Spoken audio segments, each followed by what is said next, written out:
नमस्कार, मैं श्यामगिरी। आप देख रहे हैं टीएफडी इंडिया न्यूज 24। टीएफडी इंडिया न्यूज 24 में आप सभी दोस्तों का स्वागत है। मोदी का जाना 100% तय है, क्योंकि अब लग रहा है मोदी जी के दिन भर गए।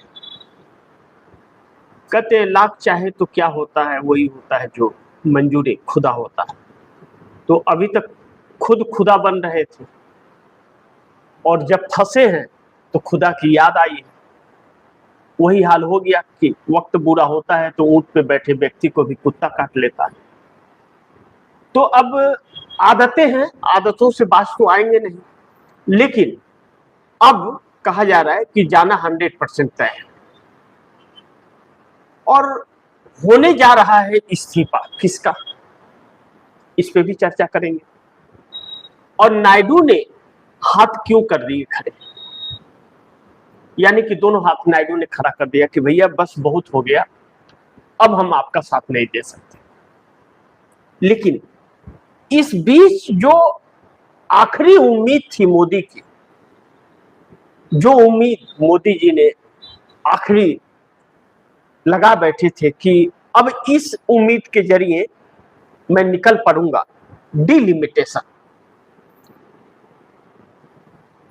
तो 39 सांसद,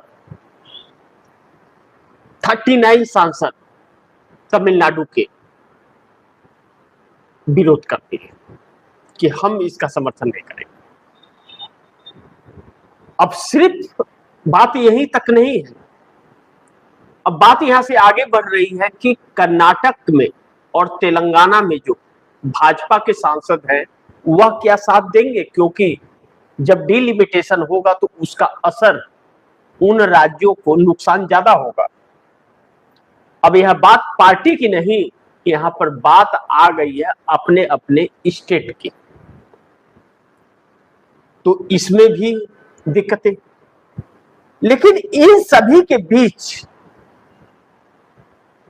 सरकार के बुरे दिन की शुरुआत हो चली है।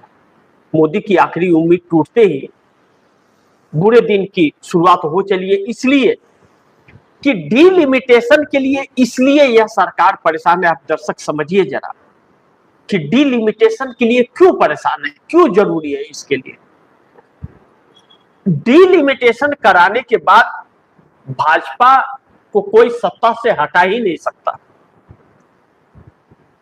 ऐसे षड्यंत्र करेगी यह सीट बंटवारे में, और कहां क्या सीट गड़बड़ करेगी यह कोई सोच नहीं सकता।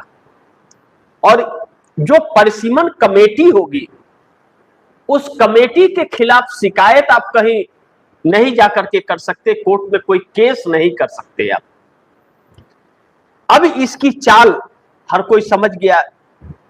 मोदी ने सोचा कि इंडिया गठबंधन के अंदर टकराव है, चलो इसी में बाजी मार देते हैं। तो टीएमसी को तोड़ दिया, उद्धव ठाकरे को तोड़ दिया, 26 सांसदों को तोड़ दिया, लेकिन 20 ममता के अभी भी अधेर में हैं।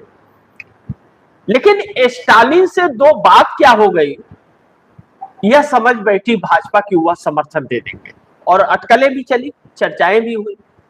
लेकिन विजय थालापति जो नए मुख्यमंत्री हैं, उन्होंने सभी 39 सांसदों की बैठक बुला ली और इस पर मुहर लग गया कि हम डिलिमिटेशन बिल का समर्थन नहीं करेंगे। विजय थालापति के टीवीके का एक भी सांसद नहीं है, लेकिन नहीं, स्टालिन ने यह बयान दे दिया कि ना, डिलिमिटेशन का समर्थन हम नहीं करेंगे। अब 39 सांसदों की बात हो गई। अब ऐसे में जो उम्मीद थी अब शरद पवार की, शरद पवार अगर जाते हैं तो खत्म, नहीं जाते हैं तो थोड़ी उम्मीद बची रहेगी। अब इस बीच छात्रों के आंदोलन ने जो इस सरकार को बैकफुट पर ला करके खड़ा किया, इससे एनडीए गठबंधन के अंदर भी एक बड़ी टकराहट पैदा हो गई। यानी कि जो सर्वे आ रहा है या इंटेलिजेंस एजेंसियों की रिपोर्ट आ रही है, वह सब कुछ सरकार के पक्ष में नहीं है, वह विपरीत है। ऐसे में एनडीए गठबंधन के जो सहयोगी दल हैं वह बहुत चिंतित है, जो छोटे दल हैं वह बहुत ज्यादा चिंतित है, और जो बड़े दल हैं उनके पैरों के नीचे जमीन खसक रही। क्यों? अब छोटे दल हैं तो वह 1-2 सांसद या 4-5 विधायक वाले हैं। अब ऐसे में वह किसी के साथ भी लुढ़क जाएंगे। लेकिन बड़े वाले जो हैं उनको बहुत ज्यादा नुकसान हो रहा है, जैसे चंद्रबाबू नायडू। अब चंद्रबाबू नायडू हमेशा पूर्ण बहुमत की सरकार बनाते हैं। जब भी उनकी सत्ता आती है तो पूर्ण बहुमत, 2/3 बहुमत की सत्ता आती है या बहुमत की सत्ता आएगी। अब इस वक्त चंद्रबाबू नायडू के पास 2/3 बहुमत है। जैसे मोदी जी 2/3 की कोशिश कर रहे हैं 362 का, और नॉर्मल बहुमत का आंकड़ा 272 है। तो चंद्रबाबू नायडू 2/3 बहुमत है उनके पास, तो उन्हें मोदी के या किसी के सपोर्ट की जरूरत नहीं है। और जो कैश कार्ड था, एटीएम कार्ड जो नायडू के पास था कि मोदी से कैश निकालते, तो वह कार्ड फेंक दिया कि नहीं चाहिए आपको कैश। लेकिन अब हम आपके साथ खड़े नहीं हो सकते, और अंदर ही अंदर एक गहरी चाल चलने लगी। अब एनडीए तो एनडीए, वह तो आया राम गया राम, उनकी जरूरत है तो है, नहीं है तो नहीं है। लेकिन इसके बावजूद एनडीए के सभी सांसद अच्छे बुरे वक्त में साथ रहे, लेकिन उनके साथ जो बर्ताव किया गया पिछले दिनों और उन्हें तोड़ने का प्रयास किया गया, उस बर्ताव ने सरकार को बैकफुट पर ला करके खड़ा कर दिया। अब जब इसे सरकार को जरूरत है तो वह कदम पीछे खींच रहे।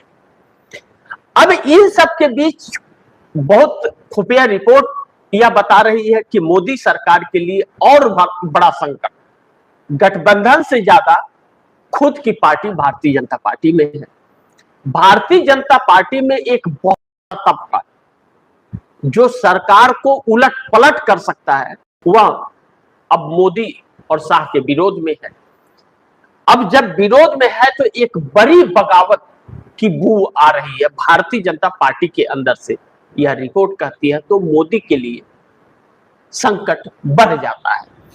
इस बीच परिसीमन बिल भी पास नहीं हो पा रहा है, और गठबंधन में सहयोगी दल भी आगे पीछे हो रहे हैं।